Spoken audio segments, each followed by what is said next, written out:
to the Washington Outsider Report on the Coalition Radio. For those newly joining the program, my name is Irina Zuckerman, and I'm the editor-in-chief of the Washington Outsider. Today, we'll be discussing a topic that's a little bit niche for most of the audience, and we'll explain why it's important. We're talking about the reform of the FISA courts, and with that, we'll be discussing the issue concerning surveillance in general, the debates regarding privacy and security, and the legal issues related to that, why it needs to be reformed, and most importantly, how. Joining us today is Stewart Baker. He's a lawyer. He's recently written an op-ed at The Hill about this very topic, and he works with Stepton Jensen, a big law firm, and he can tell us a little bit about what's going on. Before we dive right in, Stewart, welcome to the Washington Outsider Report. Please tell us about yourself, your background, and how you ended up writing about this issue that actually, beyond law enforcement and the constitutional scholars, seems to evade most readers.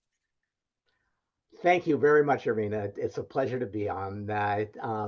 And my history on this issue goes back 30 years or more. And I should say, I have a very definite point of view. So listeners should be prepared for that. And I'll explain where it comes from, along with a little bit of the history of my involvement and of what I think of as the history of Section 702.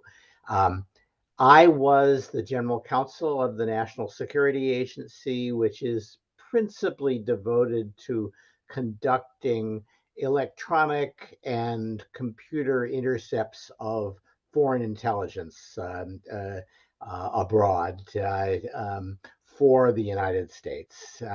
And it was a job that was mostly classified, but I had a few responsibilities that were not. And among the responsibilities I had was to oversee our process of seeking FISA intercepts. FISA intercepts were originally put in place after scandals in the wake of the Nixon administration. There was a very deep dive done on how our intelligence community was operating. And the Church Committee and the Pike Committee in the middle 70s concluded that there were a lot of abuses, that it was important to put some controls in place. And also there was concern that the courts might object to the fact that the US government was carrying out certain wiretaps on US soil without any judicial oversight whatsoever. These intercepts were mostly really exclusively aimed at agents of foreign powers, ambassadors, spies, people who'd been told what to do by a foreign government. And the US government had been routinely intercepting their communications in order to find out what they were up to on US soil. But it did it without any particular judicial remedy, even as the courts were saying, we think this is a violation of privacy and you ought to get a warrant, at least in a criminal context. So my job was to oversee the National Security Agency's intercepts of foreign agents in the United States. And that meant preparing all of the memoranda that we submitted to the court to say, this is why it's important to do this. This is our basis for concluding that this person is a foreign power, or this institution is an agent of a foreign power. So that's how I was introduced to the task. And not a surprise, the kind of intelligence collection that our intelligence agencies do, especially when it touches on the United States, is very controversial and always has been. And it was controversial during the 1990s as well. And so I had to oversee this with a view to making sure that we were turning square corners with respect to civil liberties. One of the things that happened during my time and for several years thereafter was the development of a wall between intelligence and law enforcement. This was the result of an idea which was, I think, well intended by people who wanted to protect civil liberties. And they said, we understand why in a national security case it's important to be able to carry out these intercepts, but we don't want to have these very powerful tools aimed at criminal defendants, American criminal defendants. And so we should keep a real separation between intercepts that are carried out for law enforcement purposes and intercepts that are carried out for foreign intelligence, national security purposes. And the effort to keep those two things separate became a major concern in the 1990s of the FISA court that was approving these intercepts. And it became increasingly aggressive about saying, we want to make sure that nothing has been done, that no intelligence has been collected for a law enforcement purpose, and that law enforcement does not get access to anything that has been obtained using national security intelligence authorities. That effort to keep a big wall, as I said, it made some sense from the point of view of we don't really want to have U.S. criminal defendants subject to these very intrusive surveillance techniques. But as it became more and more aggressively enforced, it became impossible for the FBI to talk to the CIA or the NSA about the kinds of information that they were collecting that might have some implications for investigations the FBI was carrying out for a law enforcement purpose. So I'm sorry this is going on a little longer than I would like, but it is an important piece of background because it tells you that what happened, the disaster tells you a lot about why I am still involved in this issue 30 years later.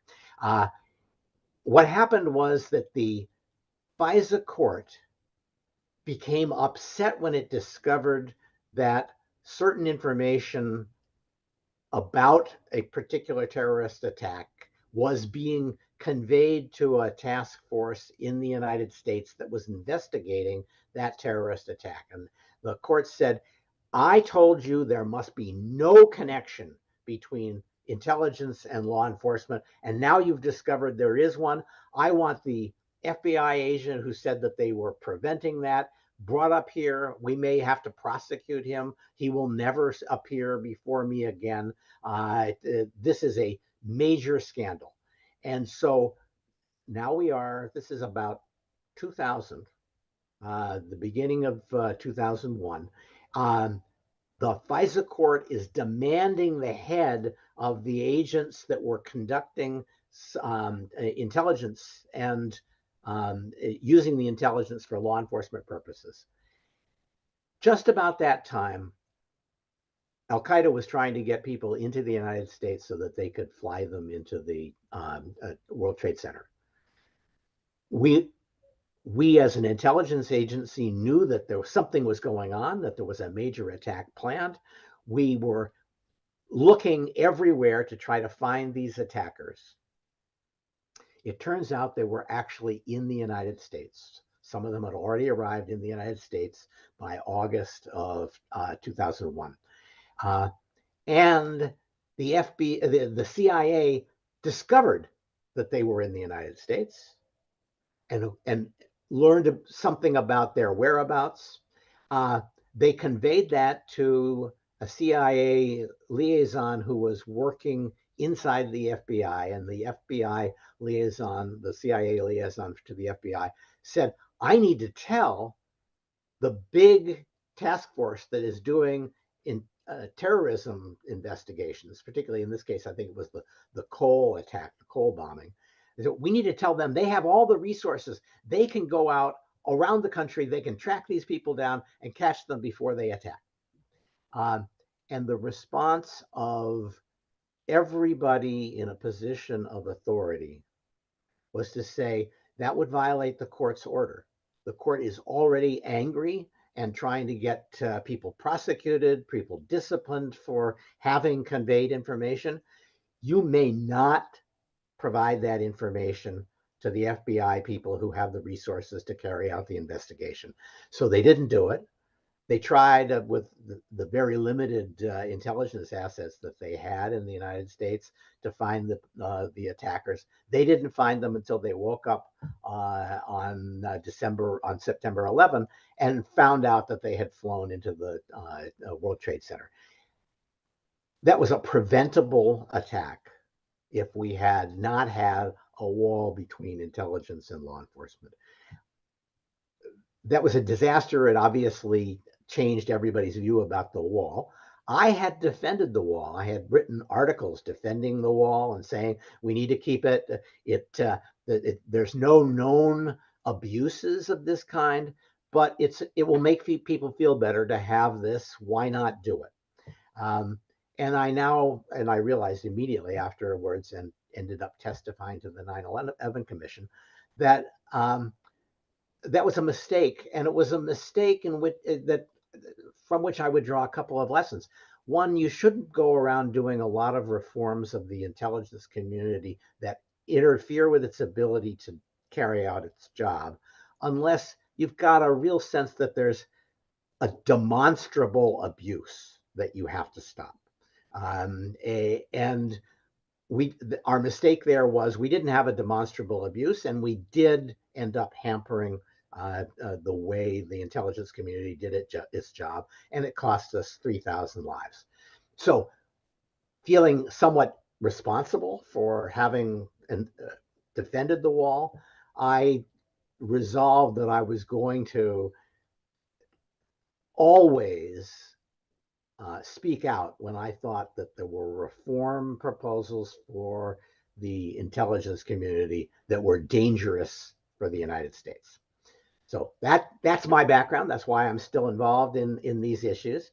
Now we should talk a little bit about 702 and what the proposals are there. That background also tells you something about where 702 came from.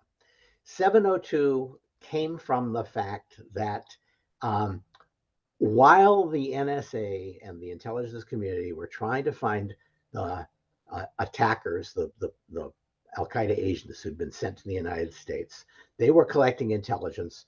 The CIA did get information that there were people in the United States. The NSA was mostly looking at foreign terrorists trying to find out their plans. They actually picked up several calls from the terrorists themselves in the United States, talking in generalities to a foreign controller in Yemen, if I remember right. So NSA knew that there was somebody talking to this guy in Yemen who was a known terrorist. They did not know, they did not ask, where is this call coming from? They had no mechanism for identifying calls that were coming from the United States for another reason. They had been afraid, again, for civil liberties reasons, for in order to separate intelligence and law enforcement, they have been afraid to do anything that touched on Americans. They didn't think it was their job, and they thought they would be punished if it appeared that they were collecting intelligence that related to Americans. So they never asked, how would we know whether a call is coming from the United States to one of the numbers that we are already watching? And the FBI wasn't in a position to pick up these calls either, because they didn't have a mechanism for targeting foreign terrorist attackers. So there was a real seam in that people could be in the United States using US facilities to talk to foreign terrorists, and we had no way of knowing or picking up those communications. So the President Bush at the time said, I'm simply going to order the National Security Agency to build a capability to target foreigners who are intelligence targets for the United States, who are using in some fashion US communications facilities. They're calling from a number in the United States. They're using Google's Gmail to talk to foreign terrorists. They might be in, let's say, Japan, and they're talking to somebody in the Middle East, but their communications are going through the United States. All of those are things where the US has a great ability to get hold of the communications. But we had not done it for fear that we'd be in violation of FISA, which set a set of procedures for carrying out wiretaps that simply couldn't be used for the tens of thousands of targets we had abroad. It had been used only for people who were actually here in the United States. It was very time consuming, very resource intensive, and it wouldn't have been possible to do the kinds of wide intercepts aimed at foreigners that would be needed to pick up the kinds of communications that occurred and that we missed in the run up to 9/11.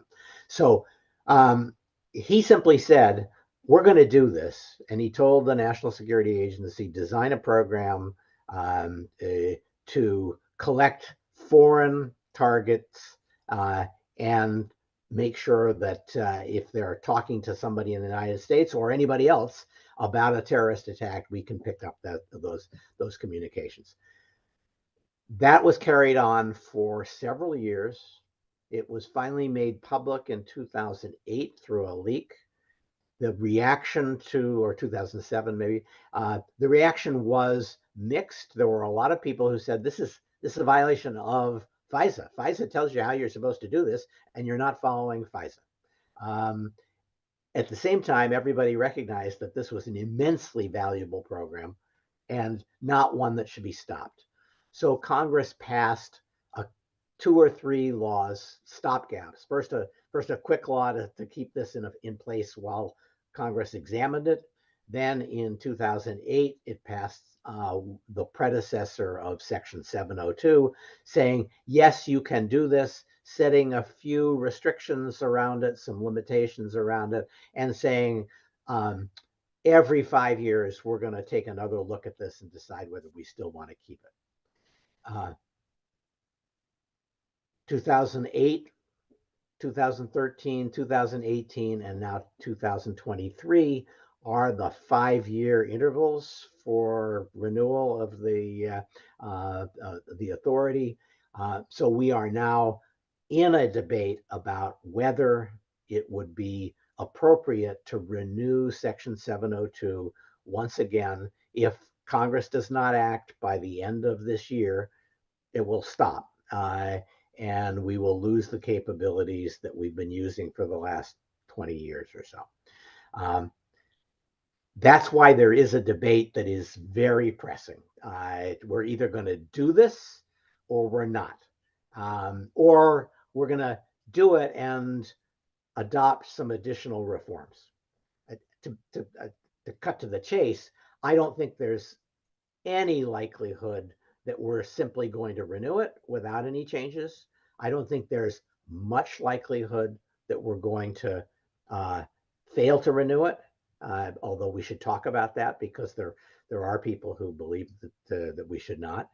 So it is highly likely that what will come out of this is a set of additional restrictions on the intelligence operations and the FBI's operations around terrorism and similar problems in the future.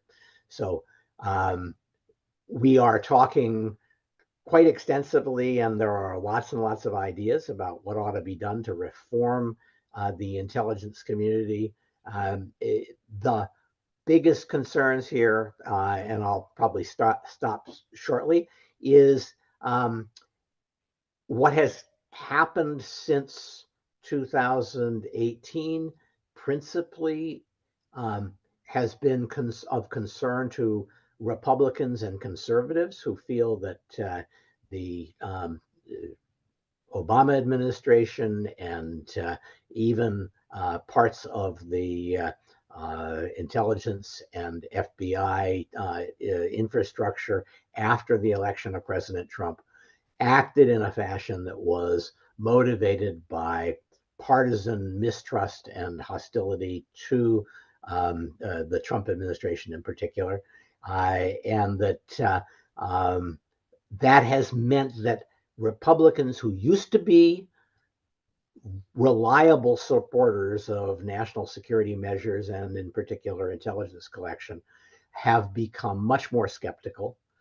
And at the same time, the Democrats have always been skeptical of intelligence collection. So a renewal that used to depend on about half of the Democrats and most of the Republicans now depends on finding Republicans who are not suspicious of the intelligence community or who can be persuaded that there are ways to address their suspicions. And at the same time, hanging on to a large number of Democrats who at various times have shown themselves to be skeptical or worse about intelligence authority. That's why it's a tough debate. And why don't I stop there and you can pull out of that the themes that you'd like to talk about. Well, there is definitely a lot to talk about, but before we get into the more political and controversial aspects of it, let's talk about the FISA court itself, how exactly it works procedurally. And, a lot of the critics criticize it for allegedly rubber stamping Right. the warrants. How exactly do the warrants work, and what is the burden that is required for it to pass muster? That's a great question. FISA is modeled on a criminal procedure in this sense. To do a wiretap of a criminal suspect, you have to get a court order. The court order is based on probable cause, and it requires a determination that it is more probable than not, essentially, that the person being intercepted will provide evidence of criminal acts and specific criminal acts if an intercept is carried out. The structure is similar for FISA, but different in that it is mostly aimed at collecting intelligence from spies who are operating in the United States, or it could be terrorists. And so the first question is this person a spy or a terrorist? And do you have probable cause to believe that that is so? If you have probable cause to believe that that is so, you can take the government takes that information to the FISA court, presents it to a FISA judge. The judge applies to that the standard that we have been talking about for criminal cases. Probable cause to believe that this person is a terrorist, is a spy, and will provide information about a terrorist attack or a terrorist plot. So now there are other circumstances if in fact it's an institution like an embassy or something of this sort. The only question is this an acknowledged agent of a foreign power? Everybody recognizes that the Russian embassy is acting on behalf of the Russian government. And if you are prepared to conduct surveillance of the Russian government, then you're probably prepared to conduct surveillance of the Russian embassy. So it's easier there. If it's a person who's acting like a spy, then you have to make the case that they really are a spy. That's the basic standard. There are probably 200 or 300 cases, maybe 400 cases a year in which a FISA warrant is sought. So these are relatively small numbers of intercepts. And in my experience, it was necessary to present dozens, if not hundreds of pages of documentation to show that we had done a good job, a careful job of documenting that. We sent it to the court. You're quite right. They have been criticized quite frequently by people who say, this is just a rubber stamp. They look at it and they stamp it and they're done.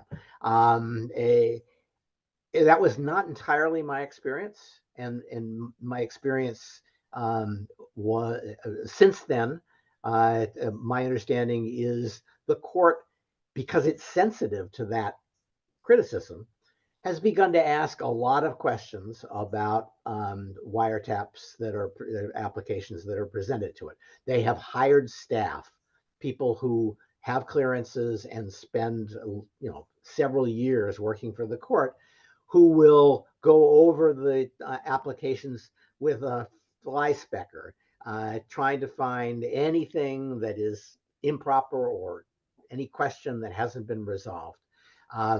And according to some of the statistics I've seen, maybe 25 or 30% of the applications that are made are modified or rejected at the early drafting stage. So that's doesn't really sound like a rubber stamp, but they still approve most of them after that process is done. And so turning an application down is a serious thing to do, because if the court is wrong, it's letting a terrorist or a foreign spy operate without any inhibition in the United States. So they're cautious about doing that, but they have done it, and they have certainly demanded that the government do a better job of proving its case before they'll approve these things. Now, I think most of the critics are less concerned about foreign nationals who are, for whatever reason, temporarily inside the United States than about Americans or dual nationals with US citizenship who may be swept in the process. So how does that align with that previous concern about not having Americans needlessly surveilled and so forth? So a great question. You're absolutely right. The political debate inside the United States is all about Americans and their constitutional rights, and not about privacy in general.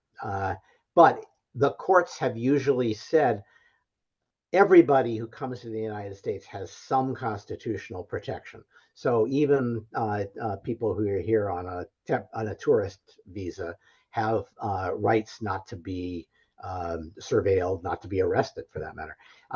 And so the standard has been applied both to Americans who might be, we certainly have had Americans who are spies for foreign governments, and they are surveilled under this authority. We also have illegals who are people who've sent here to establish an identity as an American who are actually Russian nationals. We've had 2 or 3 groups of illegals sent here that have been identified and surveilled. And then there are people who work inside the embassy who are essentially handlers of spies, or maybe they're actually spies themselves. And they are also individuals who are wiretapped under this authority. The most controversial American intercept, really probably in history, certainly in recent years, has been Carter Page. Carter Page is an energy analyst who is enthusiastic about doing business with Russia, had a lot of outreach to the Russian government, also some contacts with the US government about his connections to the Russians. But he looked as though he was eager to take Russian money, eager to do business deals, and eager to persuade the Trump administration by working inside the campaign that it should take a relatively friendly posture toward the Putin regime.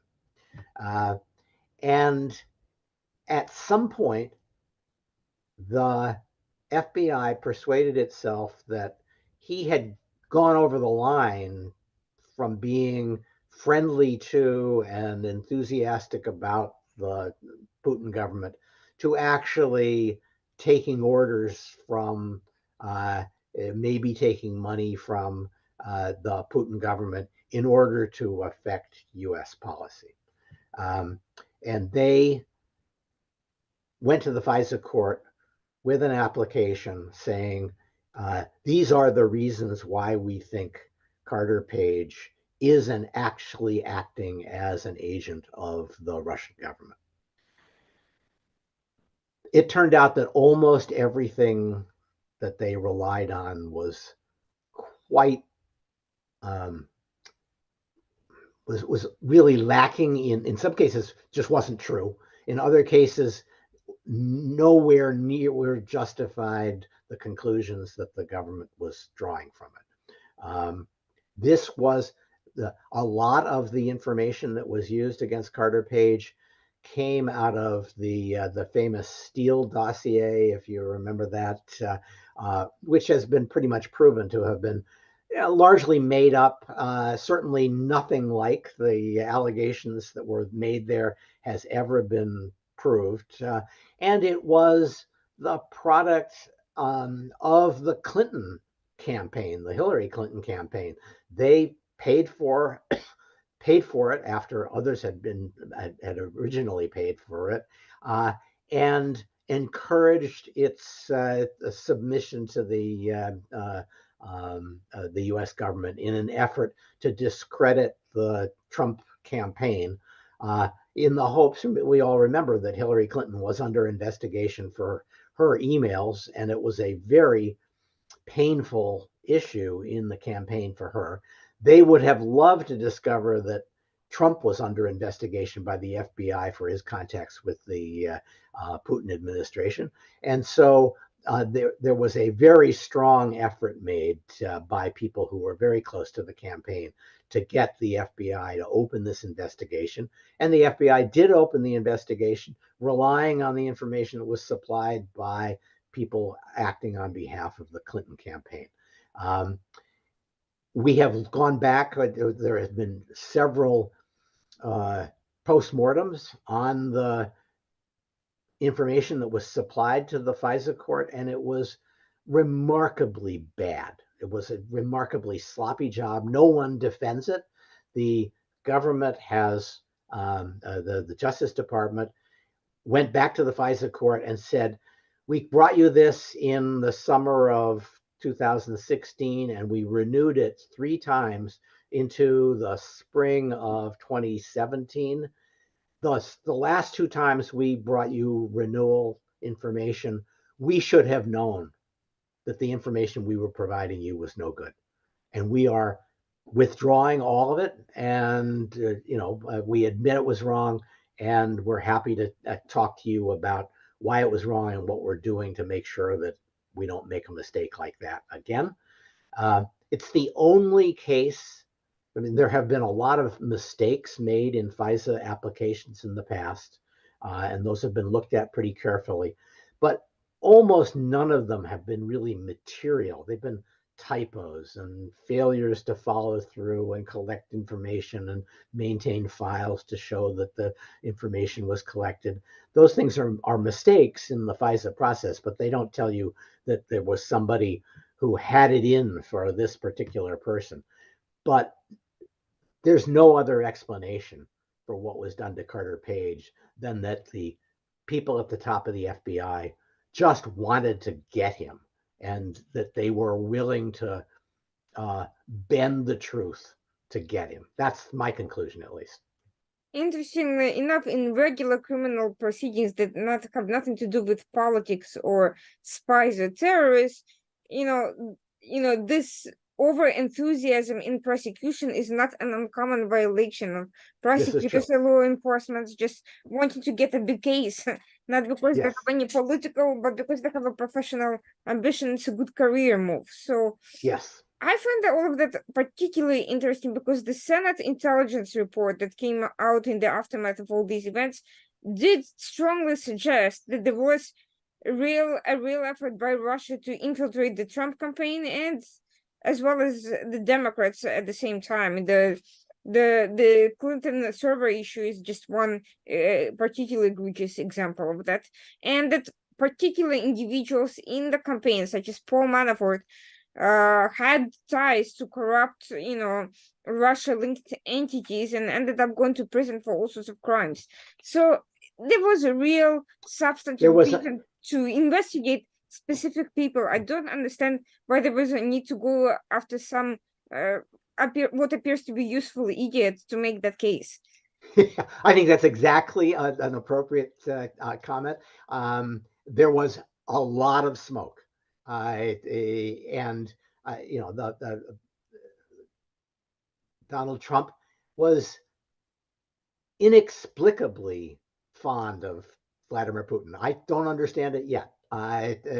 And so there was, plus the Russians had an enormous impact on the campaign by hacking into Hillary Clinton's emails and the campaign's emails.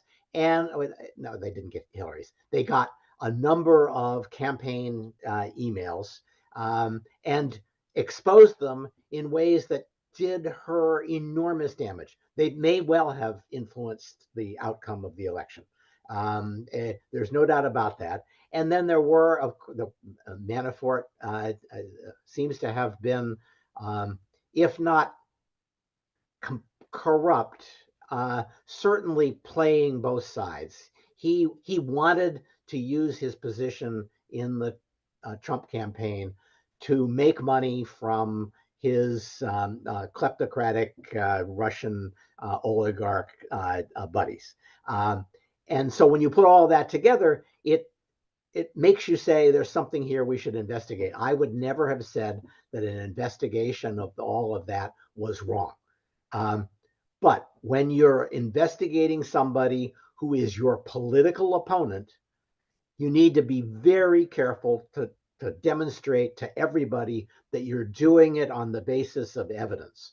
And the evidence that was used in the case of Carter Page was so bad, it makes it look as though it was the result of partisan intent. I don't think it was, but I can't prove it wasn't. Well, before we get back to FISA, one more point which leads me to believe that everyone's problems may be not so much with FISA and its proceedings as with investigative training at the FBI, which is that apparently there are all sorts of business allegations that Trump, long before he ever ran for president, was involved in casino networks Yeah. with dirty money from everyone ranging from the mob to Russian oligarchs. And that would have been a good place to start the investigation rather than focusing on what appears to be a very obvious Russian disinformation effort. So the question is, why did those people follow for this very obvious and transparent false lead and not done their due diligence in investigating issues that had all the hallmarks of unclean business operations, very bread and butter, not very glamorous, but probably where any evidence of foreign influence would have been found. It's a great question, and my guess on that is at the top of every institution in Washington is somebody who lives and dies by what's in the newspaper every morning.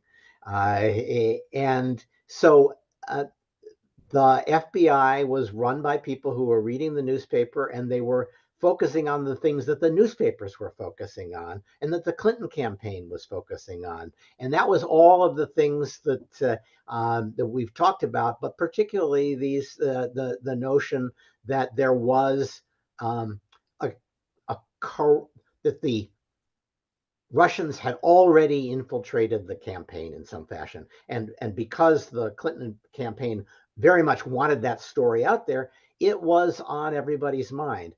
And so that's my guess is that they pursued it because they read about it every week. And it was a mistake. And they didn't have the discipline. They probably were counting on people below them to say, I looked into that, boss, and it's not good enough. But you can only count on the people below you to give you that news if you're willing to listen. And increasingly, I think that at the top of the FBI, there was just a determination to push that investigation forward. There's a lot of reasons. I think Jim Comey, very smart man, enormously adept at the politics of running the FBI, but he had stumbled into serious trouble with Hillary Clinton by investigating her and then half clearing her and then announcing that he was investigating her again and then clearing her again. He knew he was in trouble with her, and I'm guessing that he thought that it probably wouldn't hurt if she was elected, as everybody expected she would to be able to say afterwards, I was also investigating Trump. Don't take it personally.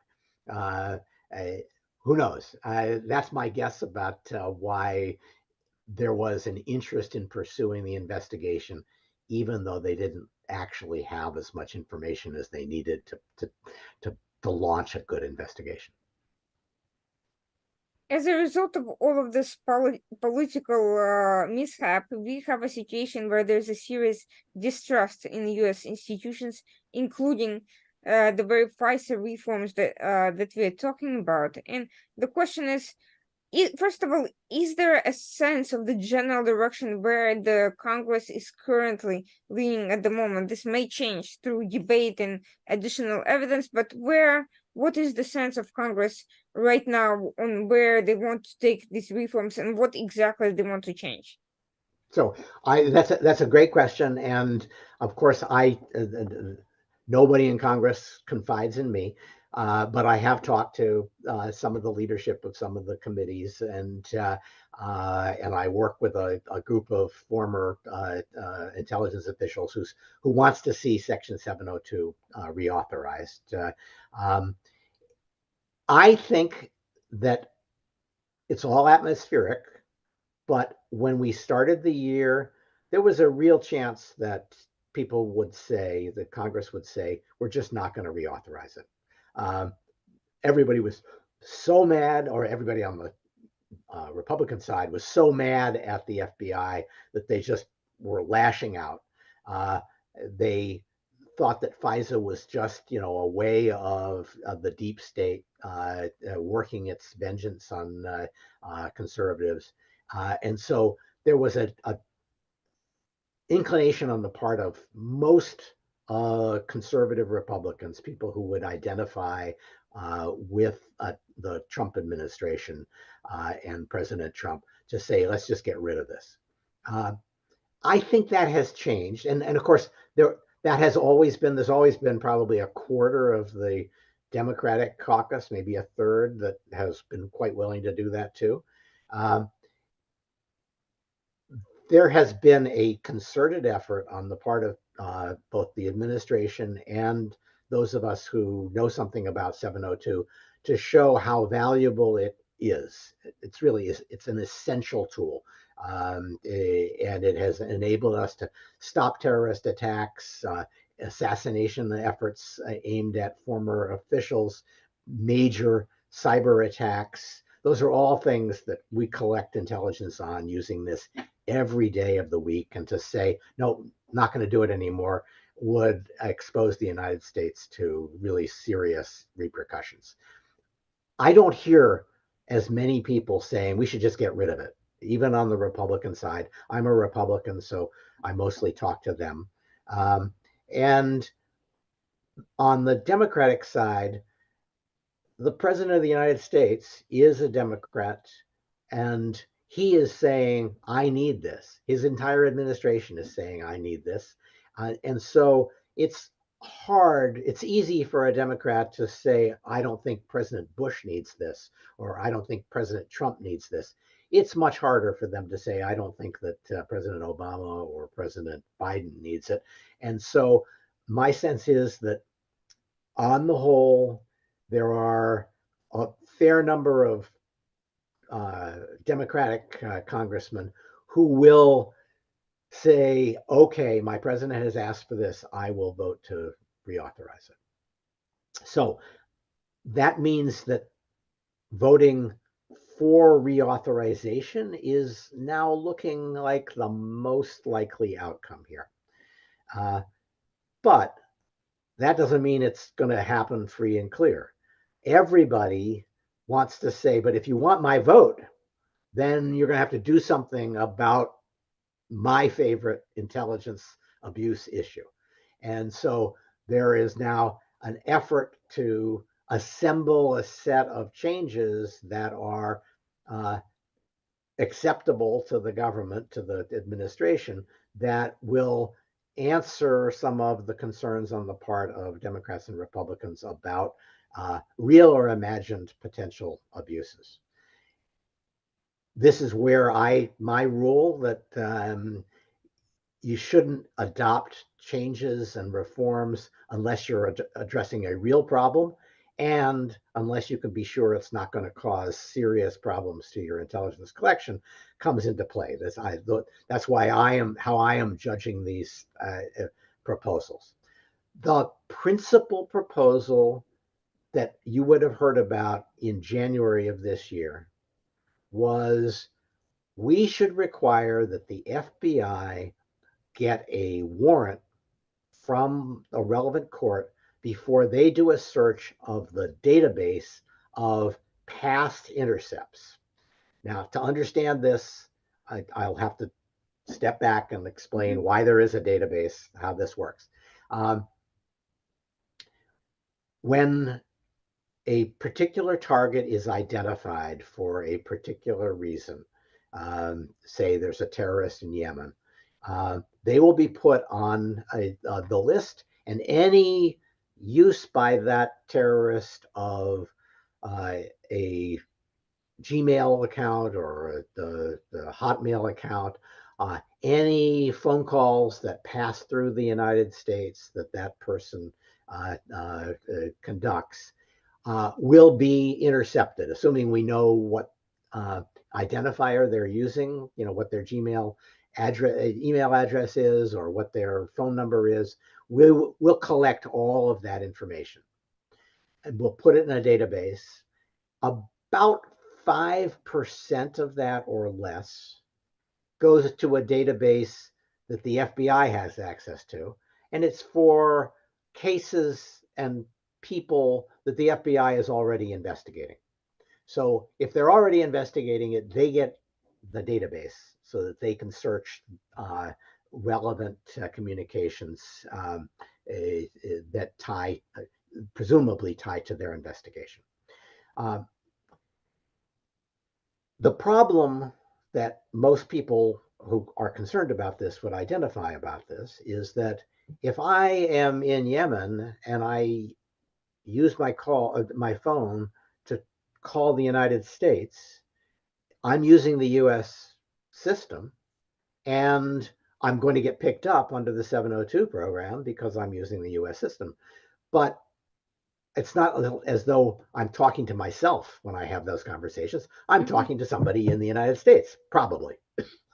And so, or if I'm using Gmail and I'm sending messages to somebody there, I could be sending it to anybody in the world, but some of those messages could go to Americans. And so now we have a database that includes communications of Americans that the FBI can search under ordinary circumstances pretty easily.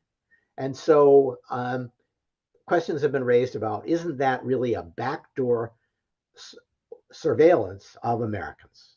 Because you're collecting this information, you know there's going to be Americans in there. When you go into the database, you might actually ask for information about a particular American. Say, is there anything, is there anybody that we are already intercepting who is communicating to one of the Americans that I'm interested in? And so it begins to feel as though the investigation has moved from looking at this terrorist in Yemen to looking at the particular person in the United States that the FBI has done a search on. And the question is, well, shouldn't there be some kind of additional process before that person can be the subject of FBI surveillance? And because of that question, the Justice Department has written rules that say, yes, you've got to demonstrate, you've got to have a good reason for doing this. You've got to have good reason for believing that there will be information about this person in the database before you do it, if you're an FBI agent, before you can go into this database. It turns out that those rules were misunderstood, actually fought over between the FBI and the Justice Department, and broken millions of times. The FBI agents, many of them never got the word that that was the only time that they could do these searches. So they did a lot of searches in this database that are similar to the searches that they do in other databases, which is, I have this person I'm investigating. I have this person that I'm thinking about using as a source. I have this person who's coming to a sensitive meeting. I'm just going to search their name in every database that the FBI has, which is perfectly legal, except that they had these instructions from the Justice Department not to do it in the 702 database. But unfortunately, many of the searches that they did didn't distinguish. They would have had to specially say, oh, but not 702. They weren't very good at that. And so we ended up with millions of searches that violated the Justice Department guidelines. This has, not surprisingly, given that the FBI is pretty controversial these days, this has a lot of congressmen, especially Republican congressmen, up in arms saying the FBI can't be trusted. They've done this wrong over and over again, and we have to do more to prevent the FBI from abusing its authority. And that has produced a set of proposals to say, what can we do? One idea that is very popular on the left, less popular, but not at all unheard of on the right, is to say, let's make sure that you can't conduct these searches without going to court and presenting what amounts to a search warrant application. I'm not a fan of this idea for a couple of reasons. First, it would undoubtedly make it much more difficult to conduct this kind of intelligence. And there's nobody else who's going to do it. There's nobody else who's going to look at an American who is acting suspiciously and ask, do I have intelligence on that American? Only the FBI is really authorized to look at Americans who may be engaged in terrorism or espionage. And second, it is a change from the rules that we generally have, which is, if the government collects information lawfully and keeps it, they can use it for any other lawful purpose. And to say we're going to have a special rule for intelligence that is this important, that makes it harder to look for that, it's a very big step. And I'm afraid that it's going to push people in the direction of saying, well, why don't we do that for everything? And the more you do it, I mean, there are plenty of other databases of intelligence that have been collected around the world. When we pick up collections of communications from a switch in well, in Russia, let's say. Um, if we could get into a switch in Russia and collect all of the communications there, we would. And then we would save them for a while. Some of those calls are going to be to the United States. Well, are we going to say, oh, well, now we have to figure out which of them are the two Americans? And then before we go back in and take another look at those, are we going to have to go to court and get a warrant? It's a major obstruction to actually quickly gathering intelligence. And so, to my mind, it's a bad precedent, a bad policy for the particular set of data that's being looked at. And I'm not sure that there's any real abuse that we're looking to solve here. If I was in the FBI and I wanted to go after somebody I considered a political enemy, the likelihood that I would find something useful in the 702 database is vanishingly small, because it's focused on people abroad who are in cyber attackers or terrorists or foreign intelligence, foreign agents. Unless I have some reason to believe that an enemy, a political enemy, is already one of those things, I'm not likely to find anything. And what I find is going to be haphazard and mostly useless in the 702 database.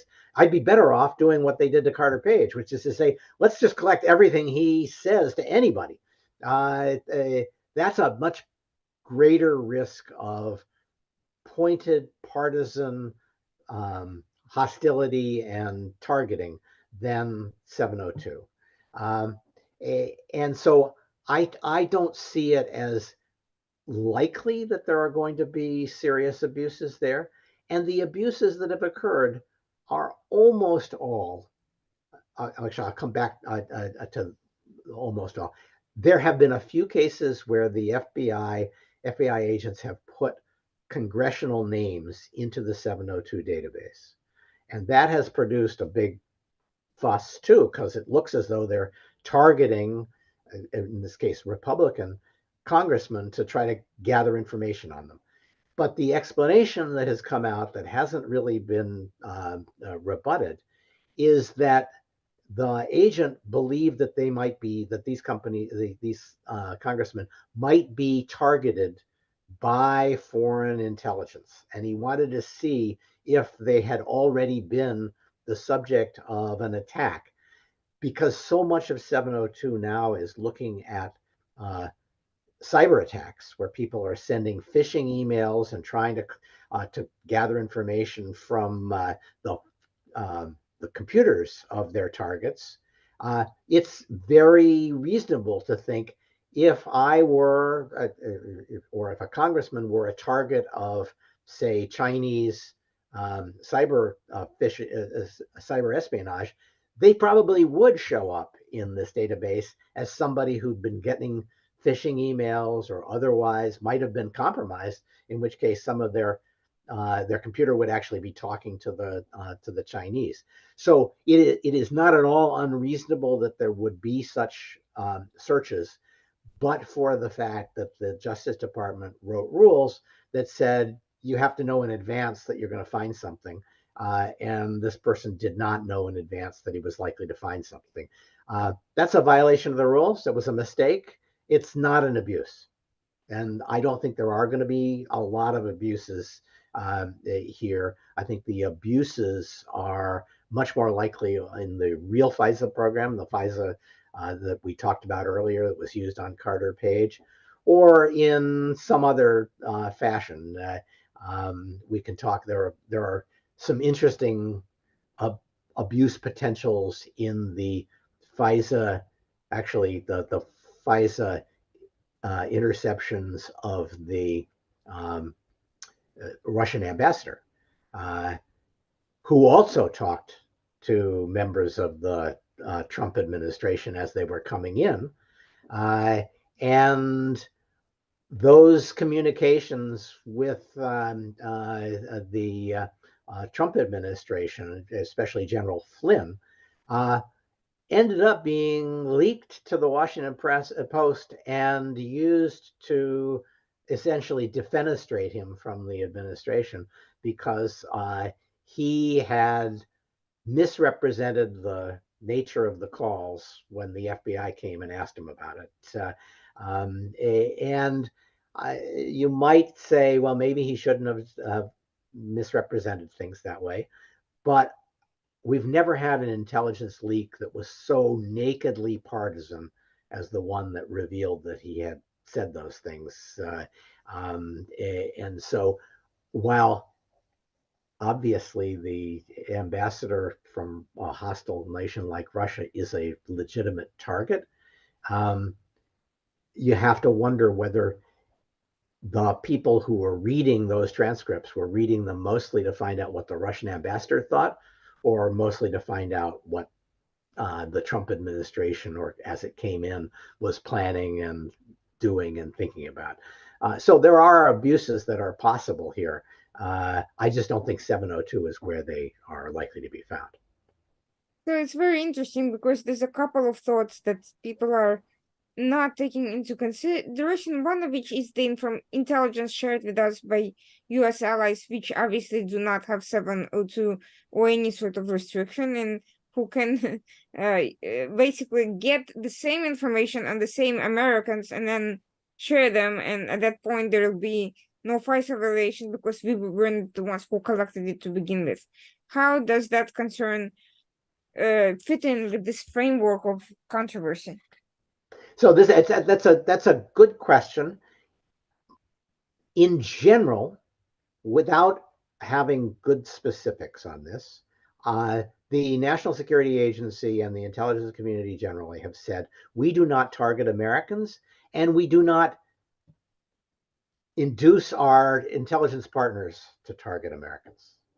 So now that's reassuring that there's not some understanding that okay, you collect all the Polish prime minister's communications and give them to us, and we'll collect all the president's communications and give them to you.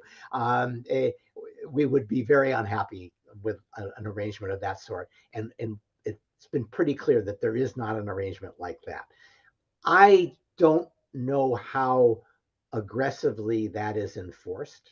And so I don't want to say it can't happen, or there may be very good reasons why a foreign partner would say, I thought this person was a terrorist. Yes, he's an American, but I think he's a terrorist, and I'm following him all around. And now I'm going to give him to the information to the U.S. government because I think you should know he's a terrorist. So I'm sure that there are things of that sort that happen. But it's probably the position of the intelligence community that it happens because of the independent targeting decisions of our foreign partners and not some kind of, you wash my hand, I'll wash your hand arrangement. But nevertheless, would that information end up in some other, basically it would end up in all the other databases that the FBI is allowed to produce and not the 702, correct? Yes, I think that's right. If let's suppose that the Israeli government is collecting intelligence on a Syrian person that they believe is being run to carry out terrorist attacks, and then this person comes to the United States and gets a green card, and the Israelis are still targeting him. Now, there are problems with the Israelis carrying out intelligence operations on the on U.S. soil. We don't like that, but there would also be the problem of what this person has a green card. He's now a U.S. person. Should the Israelis be targeting him? And the answer is, well, the Israelis are going to do what the Israelis consider to be in their national security interest. Can they provide that information to the United States? My guess is what would happen there is that the U.S. intelligence community, let's say the FBI, would say, does this person meet the standard that we would insist on before we gathered intelligence on the green card holder? And if it does, then we can certainly accept the intelligence from the Israelis. So there would be some considerable hand wringing and agonizing over whether to accept the information. But in some cases, if it's clearly valuable intelligence about something that the US also has a concern about, I'm guessing they would get the information. And then they would be able to do searches of it if it was, the FBI does not usually have direct access to CIA databases, but the CIA certainly does. So there's also this other conundrum that I think people mistake for the FISA court issue, which is this uh, over gathering of assorted information. The metadata program, which was recently declared not legal, and I don't know what happened to it since that that judge made that assessment. I don't know whether it was reformed or completely done away with. I'm curious, but I think a lot of these things get kind of mixed into this giant phenomenon of a surveillance state, and I think there's a concern by some that various entities who get access to various data could use it for political reasons to deny people anything from credit to take it out with seek their IRS and all sorts of things, all sorts of government abuses that can arise as a result of over surveillance. So how does this inform this broader discussion concerning these ongoing reforms? That's a very good question. And I think everybody understands that they have less privacy now than they did 30 years ago. That there's far more information about all of us that is now being collected, and that it's easy to collect, easy to store, and then they say, well, and then who can get access to it? And the inclination is to say, well, I don't want the government to have access to all that information that I know I have given up to, Amazon and to Facebook, to Instagram. And so there's naturally, on one hand, an inclination is to say, we need new restrictions because there's new sources of information. And I appreciate that. I would also say, though, these are tools that are used by government for the most serious purposes that it's possible to have. Trying to make sure that foreign intelligence agents are not successful in stealing our secrets to determine what's our defense plan for Taiwan, when are we shipping weapons to Ukraine, and what route are they taking. Those are things that we have to protect. And we have to use whatever information we can to find people who might be stealing them. And so I would say, yes, the government has a lot of power and it can abuse that power, but it has that power in some cases for reasons that are far more serious than the reasons that Facebook has it or Amazon has it. And so I would say, if you don't like having that information out there, you might start by saying, well, Amazon shouldn't collect it. And if Amazon doesn't collect it, then the FBI is not going to get access to it. So I'd rather have that discussion there than say we have a special rule that says Amazon can use this to try to sell you stuff, but the FBI can't use it to find out whether you're spying against the United States. So that there is an overcollection problem. I won't say there's an overcollection problem. There is far more data, and we're going to have to struggle with that for a generation.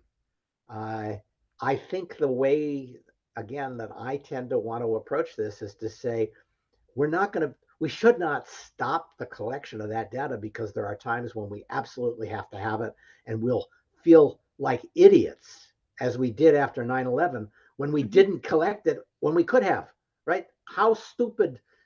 It's worse than stupid. It's a tragedy to have those people die because we didn't use information that we had, and we're going to find that again. So to say if Amazon has it, the U.S. government can't have it, just means that someday Amazon is going to have information that would save lives, and we're not going to have it at the U.S. government level. I just don't think that's right. Instead, we should ask, what are the things that we're afraid the government is going to do with this data, and how can we prevent them, those uses? And I am, the approach I've taken to reforms around 702 has been to say, let's focus on the risk of partisan misuse of this data. That's something that we've been blessed in this country up until very recently in not having to worry that the intelligence agencies are going to be misused against domestic political opponents. I don't think we can say that anymore. That is a problem. There are plenty of EU countries that already have that problem where when you look into the misuse of NSO's technology to insert malware into phones, there are probably 4 or 5 countries in Europe where it's already been demonstrated that opposition politicians have been intercepted in that fashion. Greece, I don't know, it may happen in Poland. I think Bulgaria, Romania, if I remember right, maybe even Spain, possibly France. So there are serious countries where surveillance of your political opponents occurs even in democracies.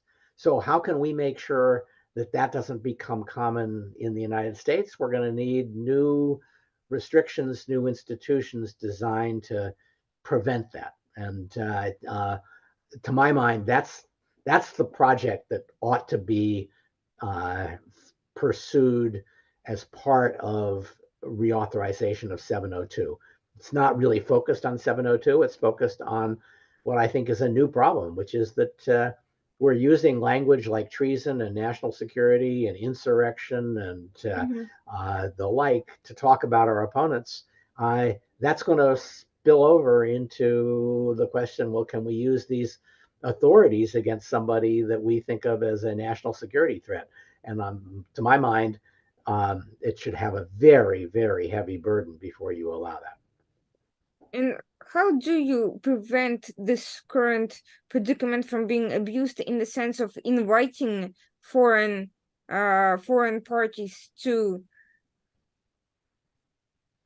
try to fund various political factions against one another? Because that's exactly what's happening in Europe. Europe does not have the same system as we do. European countries, they will have their own systems, but they also have weaker, I would say, processes. Some countries are simply younger as independent political entities, and some countries just have a different government framework. But regardless of all of that, there is much easier way for foreign parties to interfere, to fund parties. I'm not aware of foreign entities funding American parties straight out the same Right. way. Not straight out.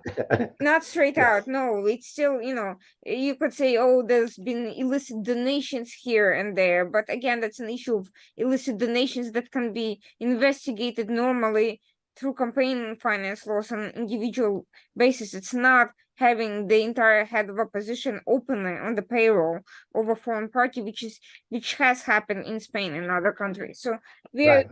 not just And plenty of foreign former leaders in Germany ended up exactly. So on how do Putin's we payroll.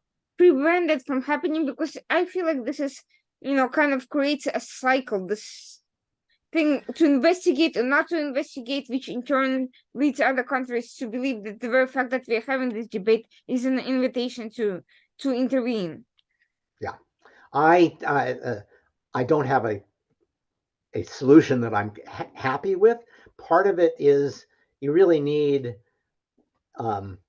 enough cohesion as a country to think that that's out of bounds. Um, and I do worry that we're starting to see people who hate their domestic opponents more than they hate anybody who's a threat, a national Mhm. security threat to their country. And on both sides of the partisan divide, you see some of that. Um, to my mind, the only thing you can really do, well, the only thing I can think of is you need to, at a minimum, recognize that that's going to happen.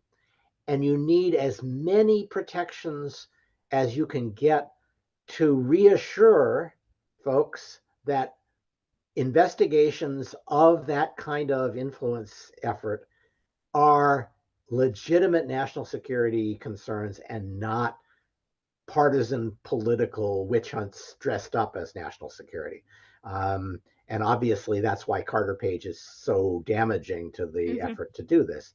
But so, to my mind, there probably should be an official inside each of these agencies who is supposed to investigate and oversee, if necessary, any effort to conduct a national security investigation that has partisan implications.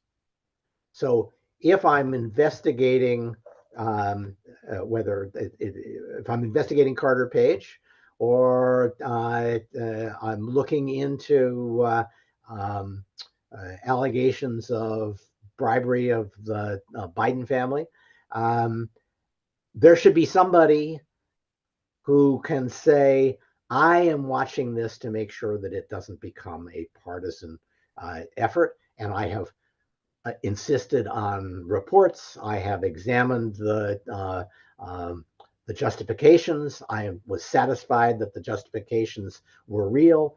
And I am not a partisan player. These should be probably people who are career officials without a partisan denominator. Um, eh, that's not perfect.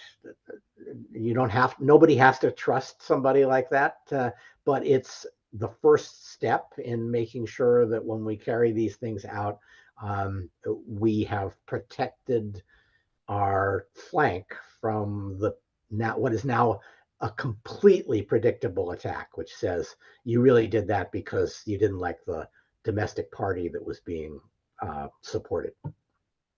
That's a good point, and I think these political concerns will, will very much impact the way legal issues are being considered. Unfortunately, it should not be the case, but it very much is. Which leads me to a question: what happens if the end of the year comes and goes, and the reform still has not gone in any particular direction? Everyone is still stuck on what should be changed and why. What is the repercussion of not passing it? So the repercussion of not passing it is that hundreds of thousands of legitimate targets, intelligence targets, will fall off coverage. And these are in some cases these are people who are actively planning to assassinate former officials of the United States because of decisions they made while they were in government. Mhm. Uh, Cyber attacks, where people are engaged in cyber espionage. We won't have insight. We won't be able to warn the targets of those attacks. So it's very serious, and there have been a lot of efforts. The Chinese government and Chinese intelligence are remarkably um, uh, willing to openly breach our understanding about what's proper behavior in an effort to advance their interest. And they particularly have targeted Chinese Americans, maybe even people whose parents came here in 1870. They're still Chinese as far as the Chinese are concerned, and they're going to target them to be uh, loyal to the country that China thinks they should be loyal to. And so they have been engaged in um, efforts to blackmail them into taking positions and the like. We'll lose sight of those kinds of efforts in which somebody in China is going after somebody here in the United States. So it's disastrous from our point of view. I really hope that we don't do that. If if we can't reach agreement on a solution by December 31st, I would hope that they could find a way to say, well, okay, let's try to push this forward 3 months, as they have done in the past, and Mm-hmm. we'll extend it for 3 months, and then we'll see if we can get an answer in, by the end of March. Mm-hmm. That is certainly a path, and I hope that the worst does not come to worst, given everything else that's going on, including the presidential elections. Well, that's right, and then the closer you get to the election, and President Trump, when he was in office, was of two minds about FISA. Sometimes he said, "Oh, that's that thing that they were using to wiretap me. I don't like that." And then sometimes he'd say, "No, we need that." So the more political it becomes, the more likely he is to weigh in ways that are unlikely to help the 702 get reauthorized. Well, to what extent did President Trump and some of the other non-legal political officials are aware of what the actual language says versus how it ends up being misconstrued, implemented, and just basically becomes an issue of corrupted individuals as opposed to a corrupted structure? Uh, President Trump does believe that there's a deep state that is opposed to him, Hmm. and that they misused intelligence authorities or the prestige of the intelligence community in ways that they shouldn't have. And he's not completely wrong. Hmm. I don't think there's a big conspiracy, but Hmm. most of the people in the government didn't think he would be a good president and didn't vote for him. And to the extent that he looked like he was getting in bed with Putin, they were appalled. So he's not wrong there. On the other hand, when he actually was sat down and listened to the intelligence community, he came to the conclusion that yes, I want these authorities to continue to exist. So with President Trump, it depends on how well he slept last week. Well, well, yeah, that's very in for interesting times, but it's good to be aware and it's good to be informed because at the end of the day, if you're not informed, if you don't understand what it is you're supposed to be angry about or support, you're not going to come up with a very clear and very, very, very constructive position. So I hope that this information will kind of help guide people a little bit in understanding the very important stakes that we have with this process, and hope that they will push their representatives to come up with a solution that keeps us safe and protects I our completely agree. I freedoms as well. completely and I am moderately hopeful. I could be kidding myself, but I am moderately hopeful that at the end of the day, we will end up with a renewed 702 that allows us to do some very important intelligence collection. Some of it, you know, directly impacting how the war in Ukraine is going. That we'll be able to get it in place for another 5 years. How many more of those renewals we can go through, I don't know. That's going to be a tough sell every 5 years, and I think it's a very foolish thing that we have done to say this needs to be renewed every 5 years in a context where nothing is happening in Congress. The partisan divide is so bad that almost nothing passes. And we say, why don't we take our most important intelligence program and just hang it out there and see how it fares in that context? That's wrong. Yeah, it's not reassuring, but the only thing that is reassuring is not in a good way, but the fact that our security problems are not going anywhere. If anything, Russia, China, and other state actors are becoming more dangerous, not less. 9/11, as terrible as 9/11 was, having consistent state actors with consistent policies is by far, the more predictable and long-term danger that we're facing, and Yeah. will probably not go away in 5 years. Right. I like to think about Congress that what Winston Churchill said about the United States is true. He says that the United States, in the end, always does the right thing after it's tried everything else.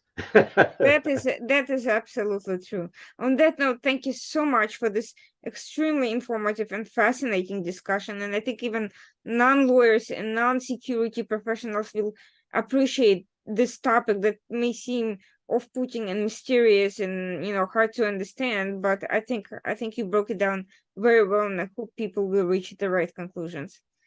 Okay, Irina, it was a great pleasure. You had some great questions, and I really enjoyed it.